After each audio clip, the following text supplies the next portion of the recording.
like I had a very similar introduction to cannabis as a lot of other kids who grew up in the Midwest because it was it was definitely something that kids in the Midwest who were unattended, nearly everyone smoked pot in school and all the houses are really far apart. You live in the country and it was just super common for our school and community.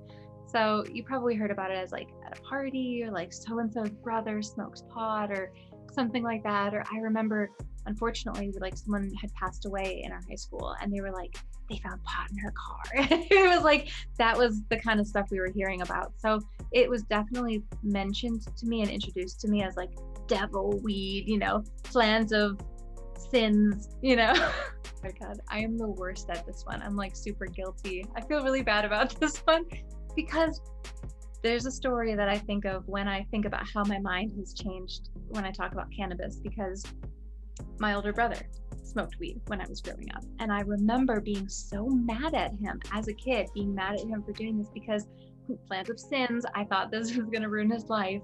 And I was mad at him. And I remember yelling at him and I said, old habits die hard, but young addicts die quick. It was like the most savage, morbid, like who a 13-year-old even thinks to say that to her brother. I was just like, you're going to hell, man.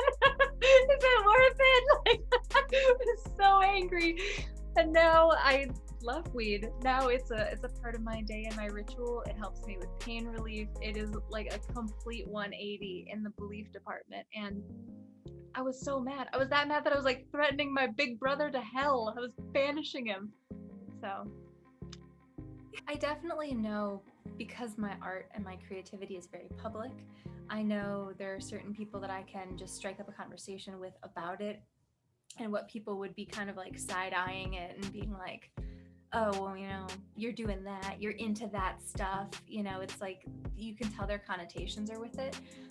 But they're really dated stereotypes. They're thinking that every stoner is a deadbeat. They're thinking that they're a burnout, that they're dropouts, that they're, it's not who I am. So I don't focus my energy on those people for those conversations, but they're in my life for other reasons. It's been a lot of benefit from cannabis actually, because I didn't, like I mentioned, was not a big cannabis consumer growing up when I was younger. I was on that mission.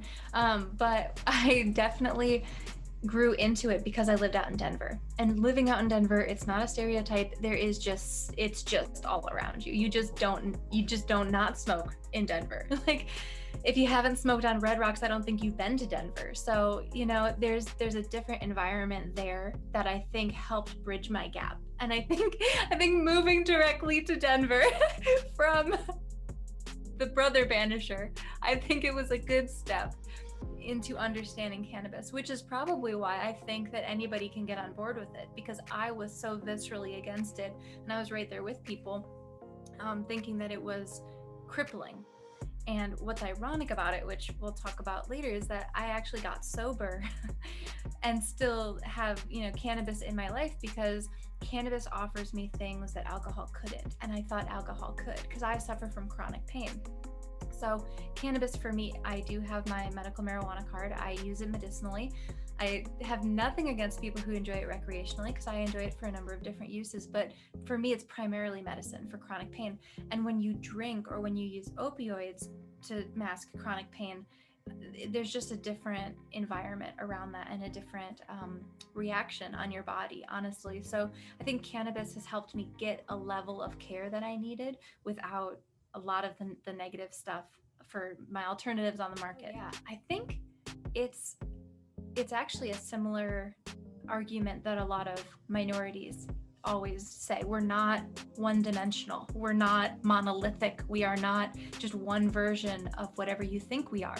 And so no stoners are the same, right? Because I've been smoking with friends and they take a hit of the same thing I'm hitting and they pass out on the couch and I'm cleaning my apartment and they're like, why are you moving right now? I don't understand it. And it's not like we were having different strains or we were having different experiences, because we're different people and we react, our bodies respond to THC differently.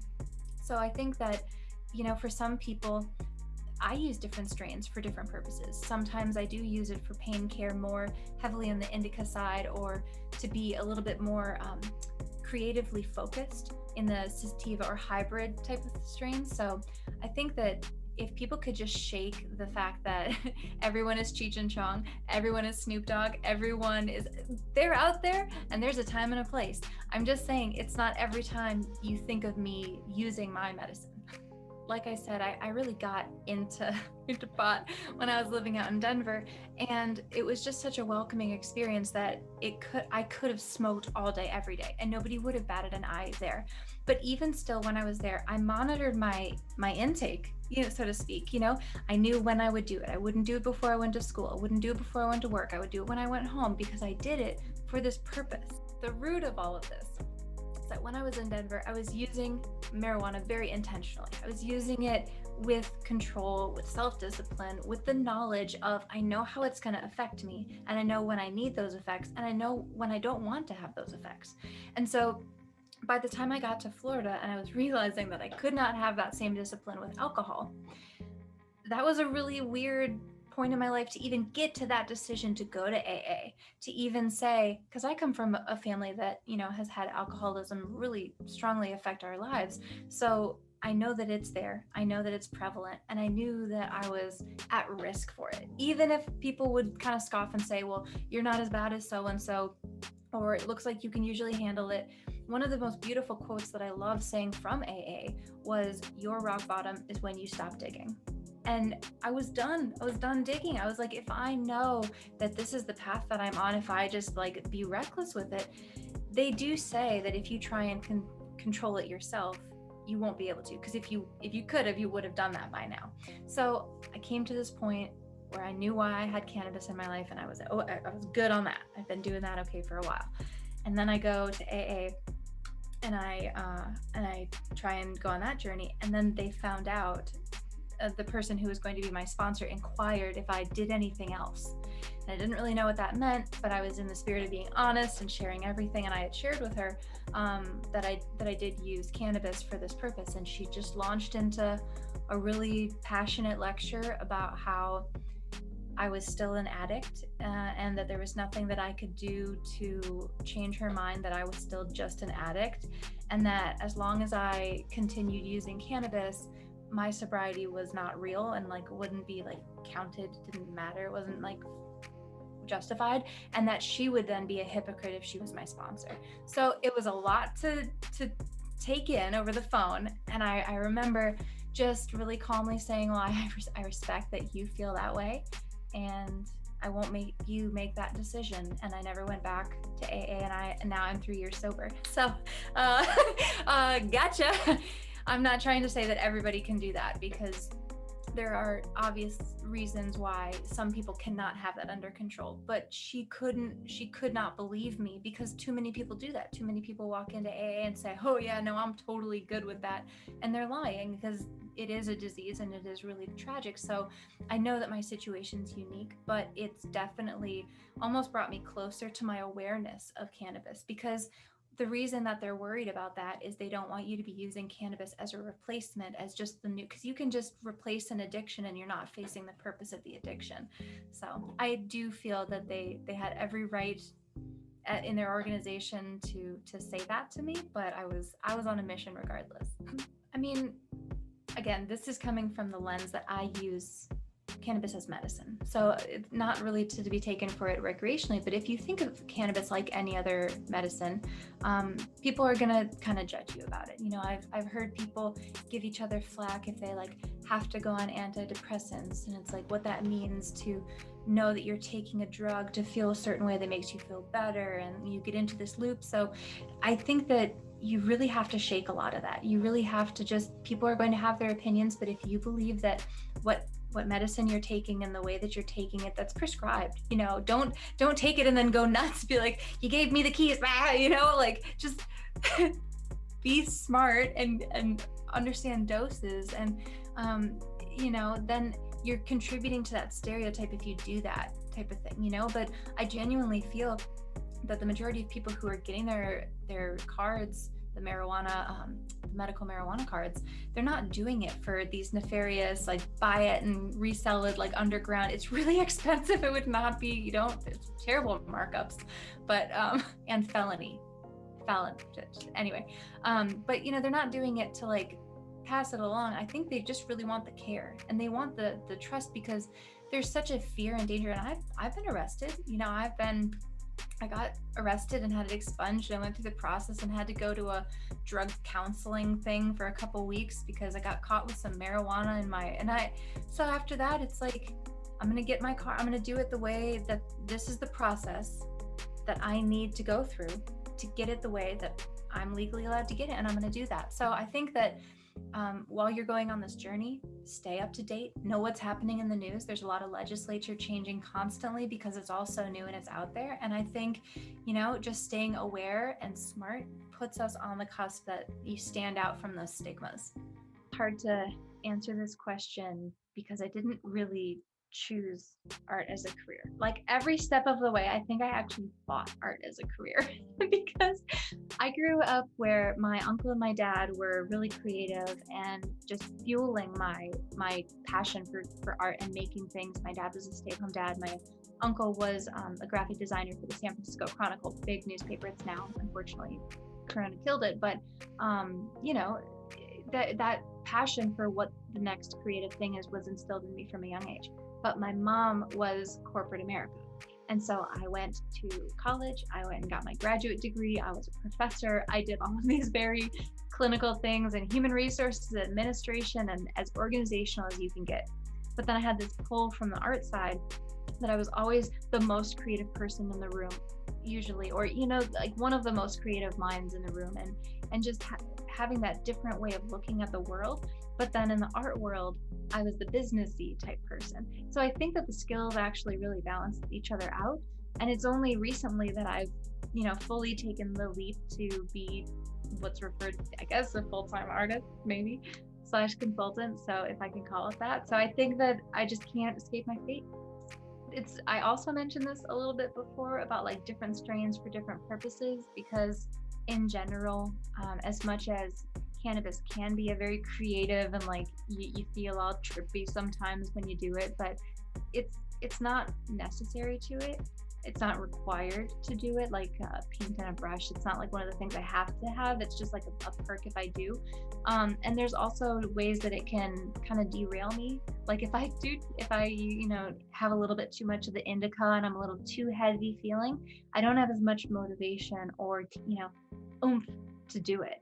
But then, if I have that right hybrid or sativa and it's really bright and I have that energy, then, I can really hone into a zone and focus on it. So it definitely can, but it's not like some type of mushroom where like I take it and I'm like, I had this revelation of, look at this new creation of gypsy magic. Like, I wish I would do it so much more. For me, it's like going from ADHD to like laser focus. Like that is what it does for me. So those are my options, is like relaxing, lethargic, go take a bubble bath. My muscles are here. Or the other one, which is like, all right, let's do it. We're going to organize all the clothing and we're going to sort them by size and fabric type. I mean, even in what you can see in this Zoom background, I have a mural that I've done and a costume that I'm building, which are in themselves very different. So I like to call myself a Jill of all trades, which I think summarizes it pretty well. I also tie it into my logo, which you guys will see, but it's just my name, Kaluohs, with the K being made from a paintbrush. And I think there's the symbolism behind that is that it all starts with the paintbrush, the creation of something. And so I paint bodies and canvases and walls, and I paint fake blood, and I paint craft things. And I think that people saw that variety on my Instagram and through the things that I was creating. And so people have started coming up to me and asking me for like weirder and crazier things, like, you wanna paint some boxing gloves? Or like, do you want to make a clip for my beard with a logo of a soccer team? Yes, I do. I got asked to make a breakaway suit for a lawyer who was supposed to, he was like, are you tired of lawyers and suits? And he like rips his, but it doesn't rip open like Superman. He grabs it from the shoulder and it rips off from the back like a stripper. And it's fantastic. And it's so good. And it was in a commercial that won an award. And they didn't know they were like, he did it on Facebook. He was like looking for recommendations. And because someone connected me, they saw it and connected me. I'm really grateful for that type of work. But you can't really put limits on that because it's not like I said, I'm like, breakaway clothes designer and let's optimize my keywords for breakaway clothing. Like, you gotta just let life come to you. I love reflecting on this question. I love thinking about, because sometimes you don't have this like aha moment as a cartoon character where a light bulb pops over your head and you're like, that was my inspiration. You just feel inspired and you're not thinking of the inspiration necessarily. You just suddenly have the energy that you needed to accomplish something. So for me to look backwards and say, what were those moments of like the Mario Kart speed pad, that like launched me forward? And I think a big conduit for that was living in Miami, because living in Miami was just such a weird combination of instances of like how I got there, where I lived, what I was doing, and all of these things just kind of fell into place to give me opportunities that I don't think I could have had. I ended up showing art in Art Basel. I had recycled mosaics hanging in the house, the private house of the president of FIU, through a staff faculty art show that I just happened to get an email for. And I'm like, I've got art. And I ended up in like the president's house. So I think that was a time where, and I think about this with some of the other questions that were in this interview, but I don't idolize anymore as much as some people do. I just look at what other people are doing to succeed. And I'm like, all right, let's do this then, because everything is attainable. And I think that is just such an empowering time. And even though I couldn't really stay down there for my mental health and other reasons and finance, the energy is still there, that motivation to keep going. You got writing it down, paper, pen, we'll wait. So I kind of wanted to start with categories and how to answer this, because I work in special effects, and with that it's mostly latex, fake blood. I use a Meron bruise wheel, just kind of the basics, a lot of paper shredding like toilet paper and stuff, cotton balls, things to make the textures. I do body painting, which is usually more Meron and some Krylon brands. When I do costumes and cosplays like this one, obviously lots of fabric foam. I use a lot of found and repurposed items, along with like gallons of hot glue and just paint and things like that. So a lot of my stuff I've made is really recycled. Like one of the guns, the blasters that I have, is made from like Pringles cans. So there's just stuff hidden in my costumes that are repurposed that I think is also a good lesson to reuse the things around you. But then I also have digital art, which is what I did for the SoStonedCo collaboration, which was my digital art, which is really easy to translate onto merch. Something else isn't so much. And so that stuff I do in Photoshop. I have a Microsoft Surface Pro, but I don't want to get rid of it. It's going through some changes, and I'm at a cusp where I might learn a new tool if I need to replace that. So I'm making some decisions about my art too, which might mean new mediums and new directions. I have also started some glass projects recently, glass cutting projects, because I just needed a new hobby. Let's learn how to make stained glass windows. And so I've been trying to really streamline and say like, well, maybe if all my costumes have a certain theme or my makeup has a certain theme, and it does tend to air on like pop culture, nerdy references through the different channels. So the stuff that I produce, it's like nerdy digital designs and nerdy costumes and so it all somewhat. I love mandalas and symmetry and line work in general, and I feel like that's something that I grew into. I didn't really always have that, I don't think. I have a significant amount of doodles and like college and high school and young art notebooks and stuff that I recently scanned in, so they're fresh in my mind. And I see a lot of similarities to what I am doing now in what I was doing in notebooks in early college, late high school. And so I think there's just something organic about it. something I also, when I was younger, I would play around with henna. I'd get henna kits and I would do that. So a lot of it is reminiscent to the henna designs that you would make. And they're kind of hypnotic. You get lost in them. They call them Zen doodles sometimes because as you make them, you're just having this experience that you can't really get too distracted. You can't really get too far from where you are. So I think it keeps you present in that moment. And then what you do think about in that kind of trance-like state is really, it's really powerful, or can be.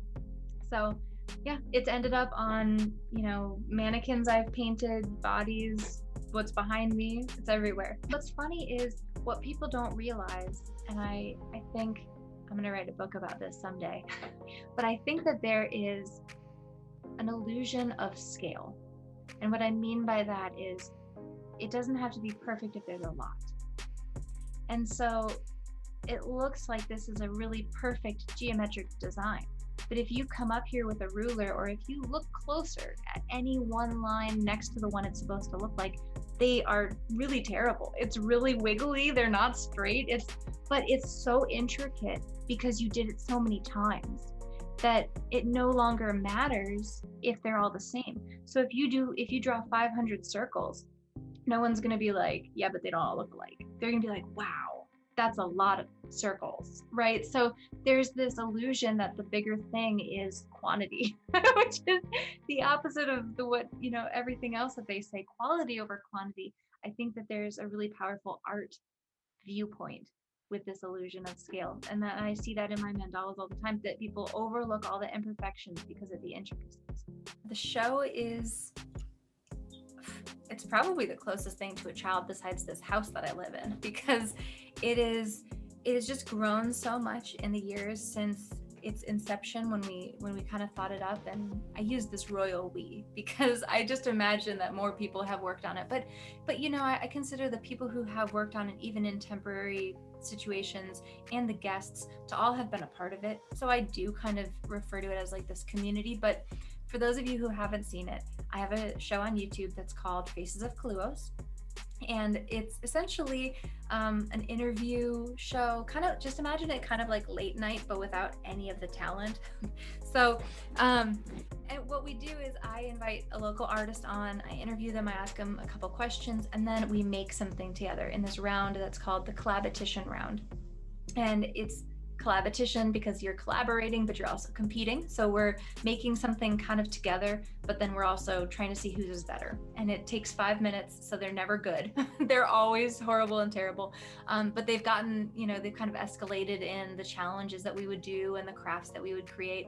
And all of the crafts are available for purchase on SoStonedCo. But the purpose of the show was to create the environment of walking down a convention hall with all the booths for socially awkward people. Like if you're the kind of person who walks down and you know that these people are trying to sell you stuff and you're like, I'm not going to talk to anyone, but they're very talented. So, but you know that if you even approach to look at those things, they're going to be like, what can I buy for you? 2 for 10, 8 for 20. Like you're like, numbers, and you're talking to me, and it's tough. And you want to balance that, right? Because you want all the art, but you don't want to talk to all these people. So this was the brain seed that created this show that would let you get to know people and see the personal side where they're just talking to me, they're hanging out, being casual, and then we can share what they're up to, what they're doing.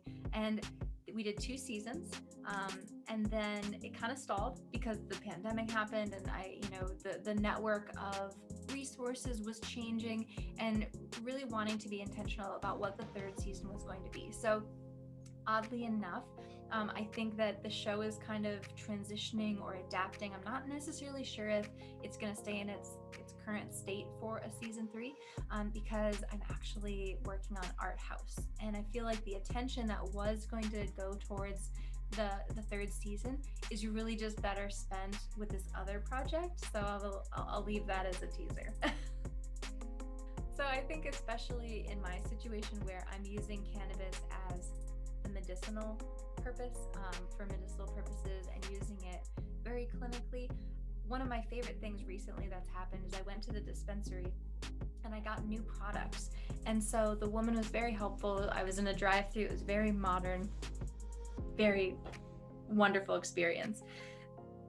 So I go through the drive-thru getting my weed, and the woman also throws in a little notebook, and she says that it's a cannabis journal, and inside of it, it has spots already laid out like a bullet journal, but it's like already created, and it's, you know, what strain was it, what day was it, how did you feel, what did you think, you know, do you want to journal while there's like space for it. And on the cover, I remember, because it said cannabis with confidence. And I feel like that is just such a beautiful way to lead into your cannabis journey, because you have the ability to control it and keep track of it, because then you're going to know, oh, I really liked this one and I didn't like that one because it made me kind of jittery, or I really like this one, but I'm only going to do it before bed because it was really strong. You know, you make notes of that, and then you know your behaviors. So I also mentioned, when you were asking about my creative experience with cannabis, like if it's part of my creative flow, and I would encourage people who want to use it to be creative to try the same exercise with and without it, because you don't want it to start feeling like a mandatory piece of your creative journey. Like, we already have enough excuses to not create things. Oh, I'm tired. Oh, I don't have this. Oh, I don't. The minute you make weed be a requirement, you're like, well, I'm not going to be able to smoke. Like, oh, because I can't. Then you limit yourself to only creating when you're high. And I think that would be so rude to all the art you can create when you're not. I was really excited to do these designs, and they all took very different paths. So the first piece that I created was a fun one. It was bright, graphic, tattooed, a lot like a self-portrait of my relationship with cannabis. So the way that I described this figure of a female is that she's calm, intriguing, and not looking at you. So what I mean by that is that I'm over here on my cannabis journey, and if you want, you can come hit this joint. But it comes in 2 different colors because I couldn't pick a favorite. But if you notice the flash on her too, so it's, you know, she's either pink or blue, depending on what color you get. But the flash that's on her tattoos is kind of reminiscent of my tattoos and like how I would paint faces when I was growing up. But the second piece is like my favorite. And I know like you shouldn't play favorites, but I absolutely love this piece because I love that design, that type of art with the woman standing in this doorway, the Art Nouveau style. Absolutely gorgeous. I have admired it from afar for so long. It's saved on every Pinterest board I have. And I saw this opportunity. I said, I'm going to create a piece that looks like that. And it just fits so well. It's like dripping with elegance. It has these big buds at the bottom. I'm like, oh, this is just royal looking. So I have to say I'm a big fan. And when I got the mock-ups of seeing it on the merch, I was totally geeked out because it's like, it's real. I want it all. And I wanted 3 to round out the collection. And I know that I, made 1 in 2 colors, but I really still wanted to do a 3rd. So the final piece was a bit of a challenge, and it's probably because the second one blew my socks off. And I knew that this wasn't even my favorite sketch of what I was going to create. So it was kind of like, oh, let's go to the last one to just like do it. And I kind of hated it in the beginning, and I sent it to some people and I'm like, hey, art. And I got some feedback, which was really good, and it helped it go a different direction.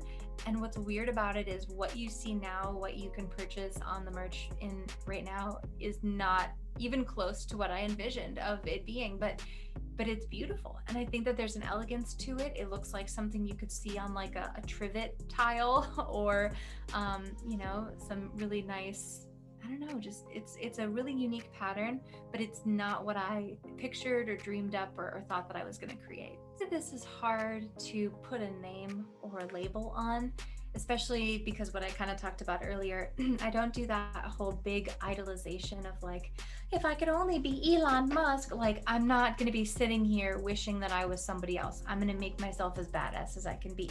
So what I see when I see, and I'm glowing, I'm so excited.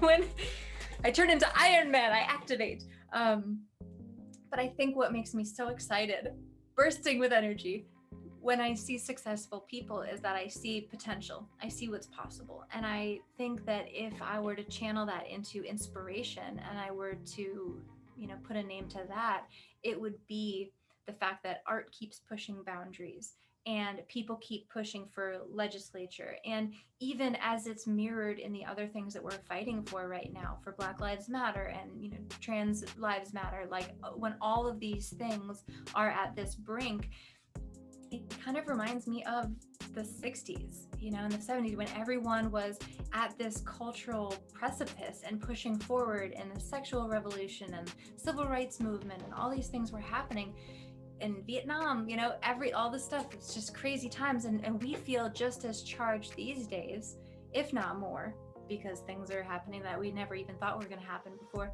And the more that we look back at art's role throughout history, is art chronicles the daily life, the daily experience. We're dealing with this in our world, I'm dealing with this in my heart, and everything in between. And I think that the more we just keep creating, the more that we just don't stop, don't just put everything on your phone, don't just stay and absorb everything, but keep creating. Because if we don't create, then we don't tell any story. Of this question, because of how you particularly phrased it. I'm 2 degrees in communication, so semantics are really important to me. So you asked, what does the name Kaluohs mean to you? And what people normally ask me in contrast is, what is Kaluohs? And, it's a valid question because it's a gibberish word. And if anybody even knows how to pronounce it, you don't have to worry because it's a made up word. It's really not even a thing. So I say Kaluohs, that's the way I pronounce it, because it's really just my last name spelled backwards. And the reason I did that, the whole joke, was that I used to say that art was the opposite of what my family would want me to do, because my art was very boundary pushing. I do body painting. You need to be naked to paint a body. You need to be around other naked bodies to paint them. Like you have to rip a big conservative band-aid off to do the kind of art that I do. And I wasn't really sure that all my family was on board with that. So I tread lightly. I used a pseudonym, I used an alias, but like you're saying, Kaluohs, I introduce myself as Kaluohs. I say, I'm Kaluohs, I'm your host, I'm here tonight, whatever. I say that all the time. But when I refer to Faces of Kaluohs, that started when I was painting myself, body painting live on Twitch. And after I was done with every piece, I would use the hashtag Faces of Kaluohs because it was the faces that I was painting myself. But then as that evolved in the hashtag and it got more of a following and I started the show, it turned into the name of the show because Faces of Kaluohs turned into the faces in the community that I was seeing. And so it was this reflection of, I am not just my art, but I am how my art interacts with art around me. And I think that's the energy that I'm bringing into this art house concept. That's really saying, let's all come together, let's believe in this. But it definitely, having that alias, that hidden name, it makes me create without boundaries. It makes me feel like I don't have a cap on the creativity, or I don't have to keep it cool to keep someone happy, because it's like, that's Kaluohs. This is Sarah, and you can moderate Sarah, but there ain't no way you are reigning in Kaluohs. She's a force. A couple years ago, I wouldn't have felt as comfortable putting pot art on my Instagram with a big old pot leaf sitting on top of it, because even if my friends knew that I smoked pot, I wouldn't want to brand myself or have it associated with my brand, because then I would turn off some people who it might offend. And I feel like just the fact that I could even breach this and I could kind of come out as a medical marijuana patient and be like, hey guys, kind of a stoner. No, you've been following for a while, but I mean, that's where I felt like I was hiding this part of myself that wasn't accepted. And so I think that it shakes the stigma. Like you said, you were joking earlier and said, if I think of lazy, you're the furthest example from it.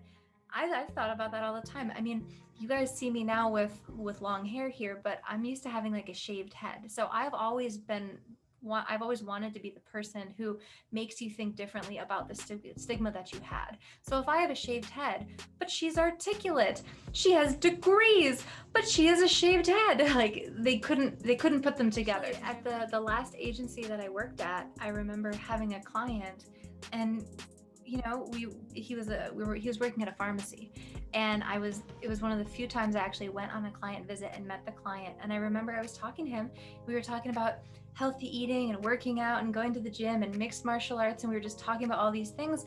And then I started talking about my injury, which was from martial arts. And then we talked about, oh, well, he has this injury from this. And we started talking about chronic pain. And we got on the subject of medical marijuana. And we like went in like, oh man, what dispensary do you go to? And it was like the first time that I like geeked out about with someone about medical marijuana, because it's so stigmatized. And you know, I almost like, I kind of flash my medical marijuana card when I'm in, like, because I don't buy alcohol, so I just like flash and like, oh yeah, anybody else got a blue one? No? Okay, you know what that means? Okay, good. You shouldn't.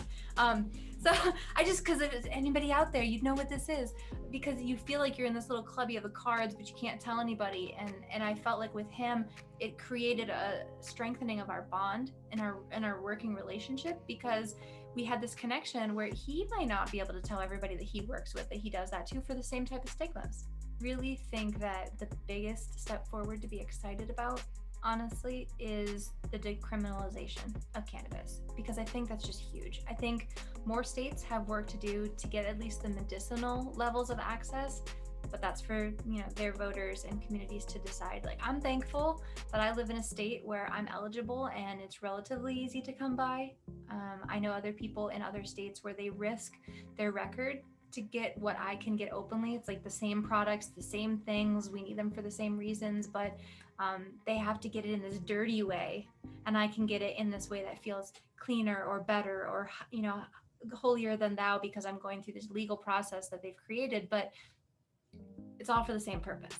And I think that, I know that it's on the states to decide, but you know, the federal government could do a little helping us out of this, because but you know, it's connected to a lot of different things with that. You know, we decriminalize, and then you have the people with the past records, and there's a lot of complication within that. So that's one step in a longer battle that I know that we're fighting. But I think the more access that we have, and the more that the stigma goes down, the better the communities and the art will be. It's so overwhelming to me to think about the question of the future of art, because I don't even know the future of my art. I don't even know, like, people are so funny, because if you've met me recently, if you like came across me, you know, in the last couple of years, people are like, oh, you're a makeup artist. And 5 or 10 years ago, I was not a makeup artist, or whatever, you know, whatever it was. Like 8 years ago, I was not a makeup artist. I didn't even do makeup. And then suddenly I just erupt onto the scene doing these really crazy, intricate looks. And people think that I've been on this lifelong mission to become a great makeup artist. And so I think that when you let art evolve, when you let your hobbies evolve, and you don't smash yourself into a lane and say, no, I'm an illustrator, or no, I'm a sculptor, and say, you know what, maybe I want to knit for 2 weeks, and maybe I want to try this for a little while, and just let things take your interest, and don't be worried so much about the things that you put aside, because you can come back to them. And I think that there's a flow with that, and that's what art is really doing right now, is that we keep pushing boundaries, and with that mirroring technology. Like, I did this VR 3D thing where I was like painting, and I was like making a sculpture with these light sticks in my hand.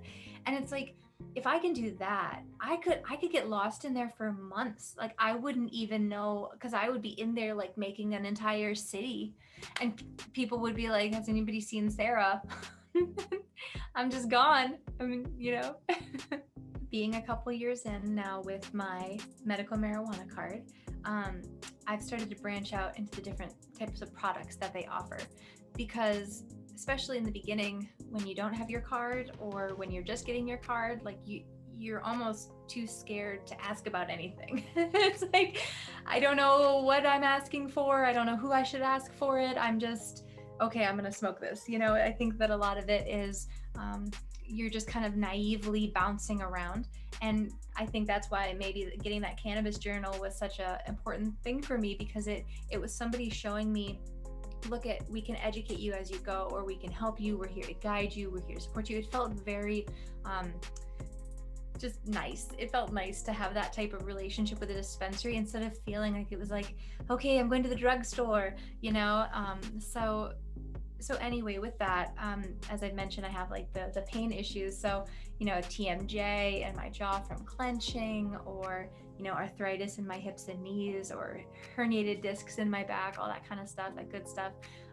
When they flare up, then that's when I need whatever type of muscle relaxing type indica strain is really going to help calm that down, because those, in particular, those spots in your body are so distracting when you have pain in them. If you have a pain in your toe, you can throw an ice pack on it, right? But like when it's in your jaw and it goes up to your brain and it's by your eyes, it's really sensitive. So edibles have really changed my life with that, because I smoked cigarettes for a long time, and I'm about 1 year out of smoking cigarettes. I'm really proud of that. But I realized that the vape is still giving me that same kind of like wheezy little lung stuff. So I want to kind of like taper down all my vape use and all my smoking as much as I can. And so I've had a lot of enjoyment of using edibles and the little tincture liquid that you can put into drinks. Especially because I'm sober. So now when I get to have a drink with my boyfriend, I can actually like feel like I'm having a drink. So it's been really a sweet, not a replacement, but it's been a sweet little perk. That it's hard to know the strains in particular, because I love Leafly as a resource, by the way. If you guys don't already, I'm sure you do if you're watching this, but if you haven't checked out Leafly, it's really a really great resource to know. It's like Amazon reviews for weed. It's like people saying, this was my experience with it. It's really good, and kind of reminds me of that cannabis journal type experience, but then sharing that experience and saying, here's how I felt, here's what it did. And I think that would be the 2.0 of my journey, where my first one is to start using that journal. Then it's to remember and say, oh, I really like Super Sour Diesel. I really liked Pineapple Express, or whatever the strains are that you have. But it's also hard while we're in these early times of legalization and access, because you don't get the same strains in all places, and you switch from one dispensary to another, and it's kind of like switching insurance and needing a new birth control. So suddenly it's the same thing, they say. Okay, totally different hormone makeup, but whose vagina is it? So I think there's a lot of tendrils. It's all kind of underground, and they're all kind of linked together, but they don't all work together. They're just all kind of existing. They're very fragmented in this community. So what I've noticed when I first got the bug in my ear, the thought for advocacy and being more involved in the process, was actually when I was buying it, not from a dispensary, funny enough. And it was the gentleman who was selling it to me was talking about how he was really involved and advocating and working with legislatures. And here I am, probably in one of those paradigm shifting moments where I was judging him for being like, well, you're just a drug dealer. But here he was saying, I'm articulate, I'm passionate, I'm working with the right people, I'm going and shaking hands with these people in suits, I'm working for it. And that was a moment kind of checking me, saying, oh, well, you think you stand for all these things, but homie is knocking on doors and shaking hands and saying he's an advocate, and what am I doing for it? And I think that was what, turned the light on, that said, I don't need to be a saint to be involved. And I think that that's what a lot of people can learn about advocacy for this, because it does kind of brand you when you are an advocate for it. Because it's one thing to say, I got my card, I need the care, I'm going to do it in the privacy of my own home, and I'm not going to do anything. But the moment that you start to advocate for it, and you're knocking on doors, or you're hosting an event, then you're kind of branded as the person who's like, rah pot time, it's whatever that I picture that Family Guy episode where Stevie and Stewie. Guys, I'm not even high yet. Weed would improve my brain right now. So it's the Family Guy where Brian and Stewie are doing the pot dance. That's what I think of. That if you're an ambassador or a person who is an advocate for weed, that's what they think you are. You're just like throwing out bags of pot at their kids, just smacking them in the face, like, coming home from school, do your homework. Because it would help you focus on the homework. It's prescribed. Okay, anyway, don't give pot to kids. So that's the thing, but that's what they think you're doing. So I want to get a little bit more involved for this exact reason, that you're branching out with this. It really inspired me to feel more confident in my relationship with my local community and, the people who are already advocating for it, because they did the work to get us this far. So I want to do my part to help continue that momentum. Yeah. What else am I doing? Maker projects I think it's really fun to have like a rotation of art and making different things, because I personally get a little too burned out doing the same thing for too long, which is why the mural, you'll see the black goes halfway and there's no black over there. I can't do the same thing for too long. No one's paying me to do that. It's mine, so it can sit there for a bit. But if you'd like to sponsor it, there'll be progress. There's the costume for a while, but I got stuck because of my skills. And sometimes that's what happens. And I actually read a lot of articles recently about procrastination, which you wouldn't think that would be a fascinating subject to read about. The research on it was really riveting. Again, ironic, but it was talking about the psychological reason why we procrastinate and why we put things off. Either we're scared of something, or we don't think that we have the skills, or we have a memory of it being unpleasant the last time we did it, or all of these things. So in the interim, it feels really good, like that little blip of dopamine, like when you check your social media and you get a bunch of likes and you're like, ooh, that's what you get when you say, I'm going to do something else instead, when you do the procrastination. But it doesn't change the fact that you have to do the thing. So that has been really interesting to me. And so translating that into my projects, I've been trying to think about the partial half-finished projects that I have. It's like, why am I putting this off?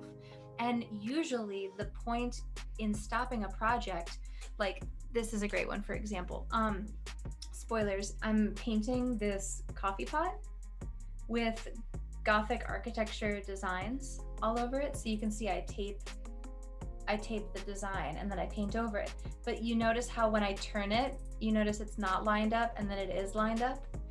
So that's because it's curved and the paper underneath it is straight, and so it doesn't actually perfectly line up. So when I paint this, it's such a strain on my eyes and on my hands to paint this, because the light reflection becomes an illusion and you don't know where you're painting, and it becomes very, very delicate. So I can't do that like nonstop. I can't do that like 3 days in a row for 3 hours at a time, because it's just too much for that physical part of my body. So knowing that makes me not so upset that I'm putting it off for a little while, because I know the reason why I'm going to come back to that later.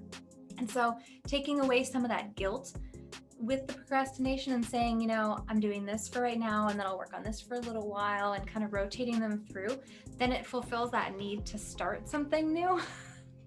Which we all have and we do too much of, where it's like, let's just start a new business, let's start a new project, let's do a new thing. Like, finish the things you have, just rotate them. Making something implies skill, there was something that you needed to do to craft that, and they don't always go hand in hand. Like, people are not always skilled who make things, but you still needed to make something that wasn't there before. And this is especially illustrated like knitting. It was a piece of string and now it's a piece of fabric, or constructing wood into a building is pretty obvious, but there's just so much art and creativity involved in making things. And I think that it makes me feel like I had more power than I expected when I make something, that it's like, wow, I brought that character to life, or I completed this intricate illusion paint or gender. Like, when I look back at pictures of my Doctor Strange body paint, like, I had facial hair, girl. I looked like a dude, and I was like, an attractive dude. I'm like, that's me, that's and like, the fact that I look at that is probably bordering on narcissism. That's fine, but it's like, I've accomplished that, I've achieved that. Like, I didn't think that I could make that and look at that illusion. You're capturing light at a certain angle, or a design or a certain pattern. Like, when I did Vincent van Gogh's self-portrait body paint, what was fascinating about that is I started getting really into the strokes of the paint when you're looking at the painting and then trying to recreate it, because I was actually painting with one brush and doing the strokes as if he did, to try and achieve the full stroke with it. And I started thinking of, like, this is how he painted it, and he then moved the brush to make that design. And it was almost like I was learning a process while I was doing it, and it was just becoming part of the art. And I think it's immersive. And especially when it comes to body painting, people always ask about my attachment to it.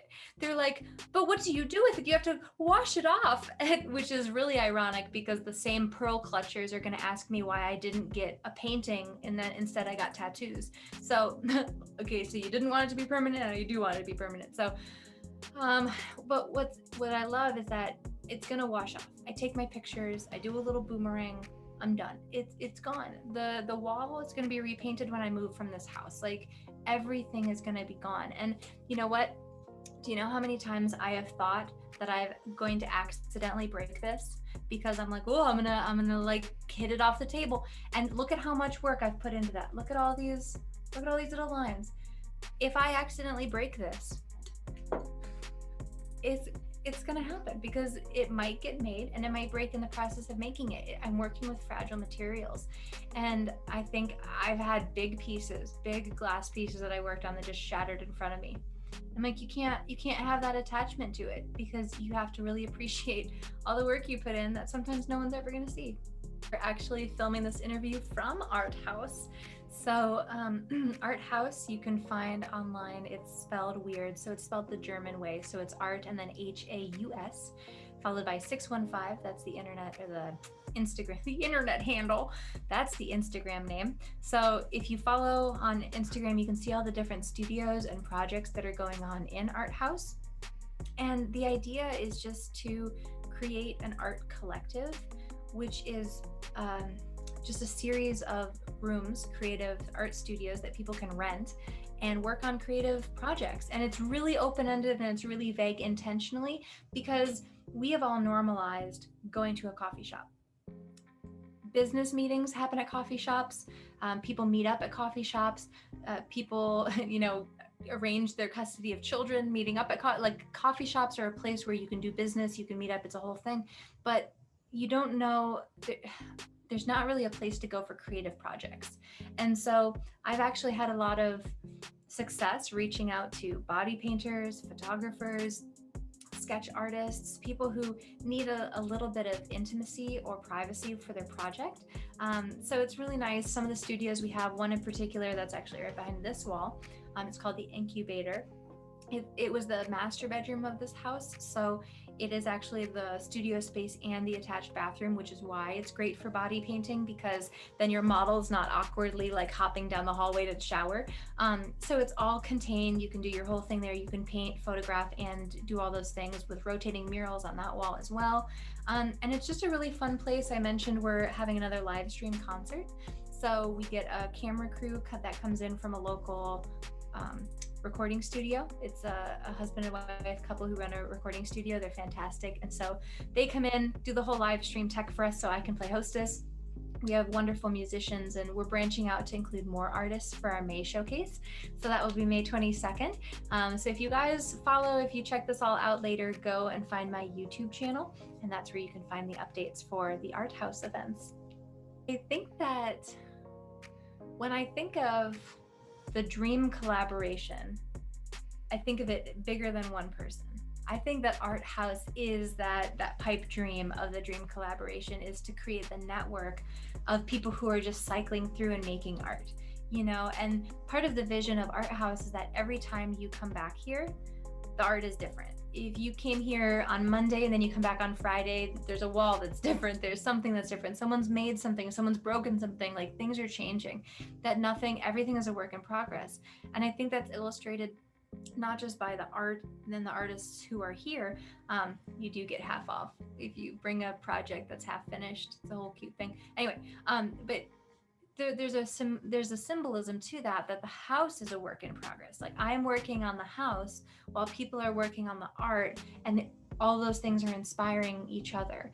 But I don't know, I feel like because I do so many different things, I would fangirl at like any big opportunity, and I have a kind of big fangirl opportunity that is happening right now, so I don't want to speak too much of it because I might be like in one of my dream collaborations right now. I will be the first to tell you I don't think I mentioned it in this interview yet. I dropped out of art school. I was in art school. I did go to college for art and then stopped a year in. I'm like, not for me. Someone gave me a B on a project and my bruised little ego was like, they don't know me. Art's subjective. Grade this, you know? So I left and I went to get a liberal arts degree where I was appreciated for my unique talents. But I do purchase a lot of products. I certainly view a lot of products. I definitely remember walking down the wine aisle and making decisions based on the most elaborate label. So I think that I'm a good person to make stuff. So very exciting. Recently was given the honor to create the new label line for Side Hustle Syrups. They're a coffee syrup line. Well, the brand Side Hustle Syrups makes a bunch of different stuff, really just syrups for any type of mixed drink, mostly for cocktails, because the guy who got into it started in the distillery world and then ended up making these syrups to go with all of the liqueurs. But what's really cool about it is you can use, they're not alcoholic themselves, so you can put them in anything, especially the coffee line. So they have the normal line, I help make the coffee line, and they just released on their Instagram a new product, which are their fusion kits, which are really cool, especially if you have your own liquor. So if you make your own rum or vodka or something like that, these fusion kits, you take all this dried fruit and you can create the flavored in the drinks. Like it's really fantastic. Check out their Instagram, Side Hustle Syrups. They're really great. And I was so excited to create these designs. And I appreciate you mentioning that, because activism didn't start with weed. You know, I'm a big cannabis advocate, but it really did start with breast cancer advocacy, because my mom is a breast cancer survivor of 10 years. Very exciting for her. For all of us, mom. And so around that same time, 10 years ago, we started a music festival, and it's called Shulac Breast Fest Music Festival, the longest URL in the land. And we've shortened it to just SHOUBF.com. So very easy, SHOUBF.com. When you go there, that's everything about our festivals. It's all the stuff we've done in the past. It's the plans we have for the future. Last year, 2020, we obviously weren't going to risk bringing everybody together. So we did a virtual music festival, 6 hours live streamed. I was the hostess. It was really exciting. Lots of pre-recorded materials and video editing, and really just learning as I went with it, which was really exciting. So usually we just have a festival in September, and that's our big claim to fame, is the September festival. But this year we have a spring project in the works, which we're burning daylight for. It should be out any day now. Might be a summer project, but we're really excited to be releasing a battle of the bands where artists, it's totally, you know, you can go check it out now. It is out there now, but we're just ironing out some of the details. But so that if there are musicians listening, bands can create videos and submit them, and then you could get a chance to play. If Breastfest is virtual again, then we'll play. You will be part of the artists of the live stream. A really great thing to be aware of is your cannabis consumption and your schedule and how they all intersect. Like I mentioned, when I was first getting into cannabis out in Denver and I was learning my schedule and figuring things out, I wouldn't smoke before work, or I wouldn't smoke before school. It wasn't that I was timing it or I was arranging it, but it was really saying, what state of mind do I need to be in for the task at hand? And so I think that's going to be your first guiding factor into, is this something that I can totally do while ingesting cannabis, or is this something I maybe shouldn't do? So finding that line for you is going to be really important. And as someone who's recently scaling up self-employment, I think that it helps to not overplan. Like, I'm detail oriented. I will have a bulleted list and I will get to the minutia, but you can't do that with a schedule, because when you do that with a schedule, you know, you're not an event planner. You can't go minute by minute and think you're going to follow it. You have to give yourself some breathing room and some parameters. So instead of saying, you know, at this time I do this, and then thinking that you have to get to that granular level, just give yourself buckets of time and say, on Tuesday night, I'm going to focus on this thing. And so whatever it is, whether that's your night to be creative or that's your night to do homework, you're going to find out the most important things to do that fit in that category when you get there. And so when I organize my day, I have like 7 clients and things that I manage. So I say, this is the time that I'm working on this. And I can't be distracted by that because right now it's this time. And then when that time comes up, I know how important that is, and it'll be the first thing I do when I get there. Into the question that you asked about what's most exciting about it, I think the advances that we're making to decriminalize it really will pull away a really tight stigma that has been placed on this plant and this community and the people who are associated with it. And I'll be honest, I have my own hesitations when it comes to unilaterally saying anybody who had a small drug crime is just free and clear and all these things, because I understand, I've studied the prison industrial complex. I know that sometimes there are larger criminals that they can't get for the larger crimes that they know, but they get in to get the person for something small. So I know that nothing is completely fair if it's a blanket answer. It's not going to have every nuance to every unique situation that's out there. But I do think overall, there is a positive benefit to more access to cannabis products, because whether it is recreational or whether it is medicinal, neither of them have downsides.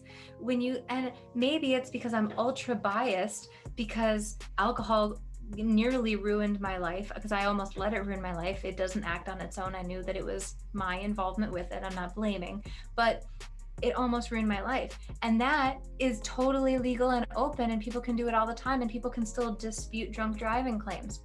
So the fact that we think that the world won't be just as good, if not better, with cannabis is really disrespectful to all the benefits that it has.